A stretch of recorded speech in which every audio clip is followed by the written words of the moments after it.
अस्सलामुअलैकुम, आप देख रहे हैं टीवी 49 न्यूज यूके और मैं हूं मुनीर पीरजादा। आइए आपको ले चलते हैं आज की खबर की जानिब।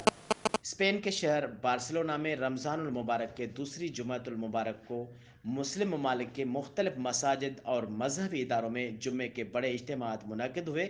नमाज जुमा का सबसे बड़ा इज्तिमा मिनहाजुल कुरान बादलोना में मुनक़िद हुआ, जिसमें मुख्तलिफ मुस्लिम ममालिक के अहले इस्लाम और हर मकतब फ़िक्र के अलावा मुस्लिम कम्यूनिटी ने शिरकत की।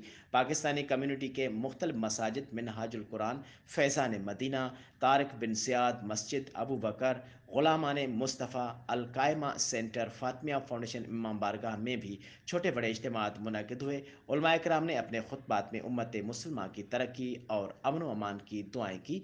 पाकिस्तानी मसाजिद में पाकिस्तान की तरक्की, खुशहाली और अमन अमान के लिए खुसूसी दुआएँ की गईं।